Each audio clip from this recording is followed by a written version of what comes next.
Yeah. Welcome to Bharati School. Good morning, students. Myself Sucharia. आज हम पढ़ेंगे 8th class का SST जिसका हम हिस्ट्री का chapter first the event and expansion of the British power of India. इसके बारे में हम जानेंगे। ये एक्चुअली है क्या, भारत में जो ब्रिटिश सत्ता की स्थापना हुई या उसका विस्तार कहाँ तक है, हम उसके बारे में जानेंगे कि कैसे क्या हुआ, किस तरीके से यूरोपीय हमारे इसमें इंडिया में आए, किस तरीके से उन्होंने विस्तार किया, ये इन सभी के बारे में हम आज चैप्टर फर्स्ट में जानेंगे। ओके, तो let's read east India company. How did the trade and trade rivalries start in India with the East India Company? What were the results of the Anglo-French rivalries and Carnatic Wars? How was the British East India Company ruled and stabilized in Bengal? How did the East India Company extend its power in India, and what were the reasons of British success in political and trade rivalries? देखिए, भारत में यूरोपीय व्यापारिक कंपनियों के आगमन के क्या कारण थे, यानी कि ठीक है, उसके बारे में जानेंगे। अब देखिए, ईस्ट इंडिया कंपनी के आगमन के समय भारत में की राजनीतिक स्थिति कैसी थी, ठीक है, इसके बारे में भी जानेंगे। और इंडिया कंपनी का भारत के साथ व्यापार और व्यापारिक प्रतिस्पर्धा का आरंभ किस तरीके से हुआ, उसके बारे में भी हम इसमें जानेंगे। एंग्लो फ्रांसीसी प्रतिस्पर्धा एंड कर्नाटक युद्ध के परिणाम क्या हुए, उनके बारे में भी जानेंगे। ओके, देखिए, व्यापारिक एवं राजनीतिक इस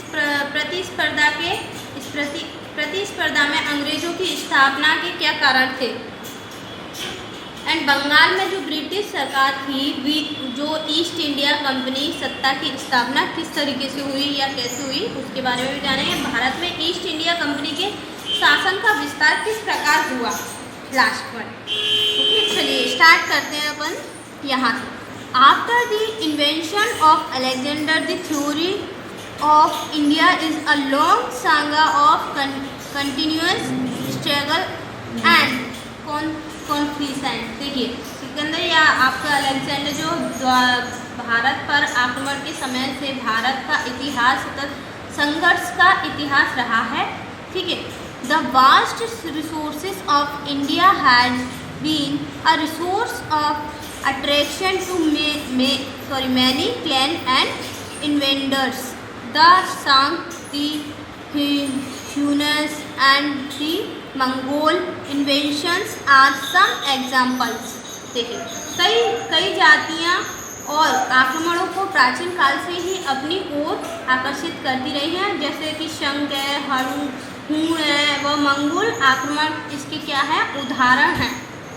okay, some of this invaders either returned after their defeat or become a part of this country by intermingling in the socio-cultural life। देखिए, क्या बोल रहे हैं ये, इन आक्रमणकारियों में बहुत से या तो आक्रमण के बाद पराजित होकर वापस चले गए, अथवा यहाँ के सामाजिक और सांस्कृतिक जीवन में घुल मिल गए। कुछ तो यहाँ पे वापस चले गए आक्रमण के बाद, और कुछ यहाँ पे क्या हो गए, घुल मिल गए।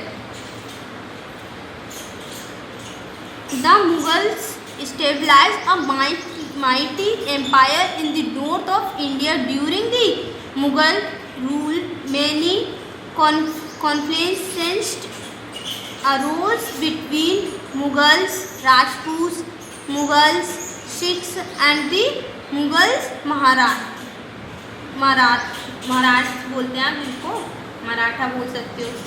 देखिए, क्या बोल रहे हैं यहाँ पे, मुगल आक्रमण के बाद भारत के बहुत बड़े भूभाग पर मुगल की राज्य की स्थापना हुई, ठीक है, जिसमें मुगल काल में मुगल राजपूत और मुगल सिख और मुगल मराठा युद्ध भी हुए। अब हम देखेंगे इसके बाद यहाँ पे आपके मुगल आ गए, फिर उसमें राज्य की स्थापना हुई जिसमें मुगल राजपूत आ गए, सिख आ गए और मराठा भी आ गए। अब देखिए, after the stabilisement of the Mughal power many European powers come to India. क्या हुआ, मुगल के पश्चात यूरोप की जो शक्तियाँ भारत आईं, जैसे कि the prominent among them were the Portuguese, बोल सकते हैं आप जिसको, Portuguese, the Dutch, the British and the French. Conflict sects arose among them for trade and afterwards for capture of political power। देखिए, पुर्तगाली जो डच, अंग्रेज और फ्रेंच उनमें प्रमुख थे, इन लोगों में, देखिए मुगलों में, व्यापार और व्यापार के पश्चात अपना अपना राज्य स्थापित करने के लिए इनमें संघर्ष चल रहा था आपस में। अब देखिए, ultimately the British emerged successful in stabilizing their power after signing pact with the Indian rulers and stabilizing supremacy over them। अब देखिए, अब क्या बोल रहे हैं, अतः भारत के बहुत बड़े भाग पर अंग्रेजों की सत्ता स्थापित हो गई, यानी कि स्टेबलाइज हो चुकी यहाँ पे ब्रिटिश सरकार, ठीक है, तथा देशी रियासतों से संधियां कर उन्हें अपनी सर्वोच्च सत्ता के अधीन कर लिया गया। क्या कर लिया गया, उनको ब्रिटिश सरकार की क्या है, बहुत सारी सत्ता को उन्होंने अपने साइड क्या कर लिया, अधीन कर लिया।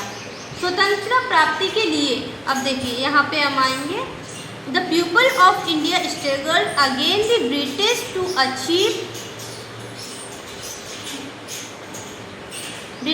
achieve independence। The people of India took part in the freedom movement and ultimately achieved independence in the year 1947। देखिए क्या हुआ, स्वतंत्रता प्राप्ति के लिए अंग्रेजी जो सरकार थी वो शासनकाल में उस शासनकाल में सभी ने मिलकर क्या किया, वहाँ पे स्ट्रगल किया, यानी कि संघर्ष किया।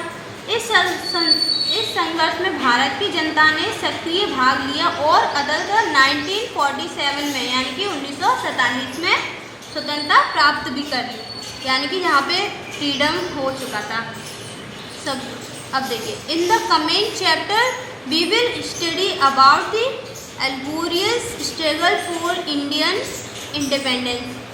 आगे के अध्याय में हम भारतीयों द्वारा स्वतंत्रता प्राप्ति के लिए किए गए संघर्ष के बारे में अध्ययन करेंगे या जानेंगे।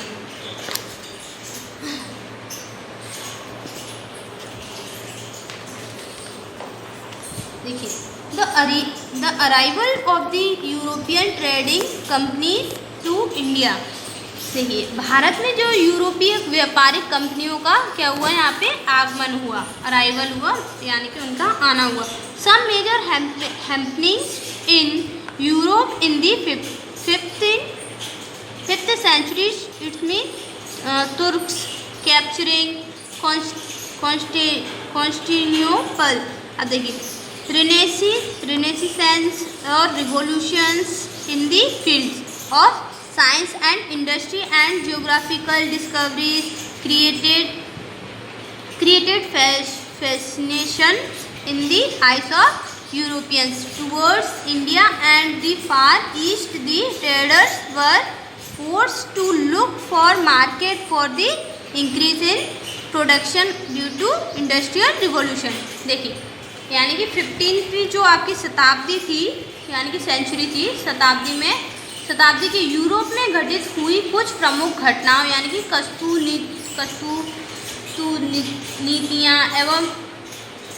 नीतियों पर तुर्कों का क्या हुआ, अधिकार, और फिर पुनर्जागरण उनका क्या हुआ, आंदोलन, वैज्ञानिक एवं औद्योगिक क्रांति तथा भौगोलिक खोजों के प्रति आक्रमण ने भारत में भारत एवं पूर्व के देशों के प्रति यूरोपीय लोगों में एक नया आकर्षण आया। किसके प्रति? यूरोपियों के प्रति आकर्षण उत्पन्न हुआ। फिर यूरोप में हुई व्यापारिक एवं औद्योगिक क्रांति ने वहाँ के यूरोपियों को नया बाजार तलाशने के लिए विवश कर दिया। ओके, अब देखिए आगे क्या हुआ। पूर्व के लिए नवीन मार्गों की खोज का बीड़ा कोलंबस एवं वास्को डी गामा जैसे प्रसिद्ध नाविकों ने उठाया और कोलंबस तुम्हारा 1492 कोलंबस डिस्कवर अमेरिका इन कब हुआ? 1492 में अमेरिका में। देखिए बार्थोलोमियो डाइज ये भी 1487 में हुआ था, ये लिखा है। Good hope in 1487। The Vasco da Gama reached. अब देखिए यहाँ पे क्या हुआ। 1487 ईस्वी में आशा आंतरिक तथा वास्को डी गामा क्या किया? वास्को डी गामा ने 1440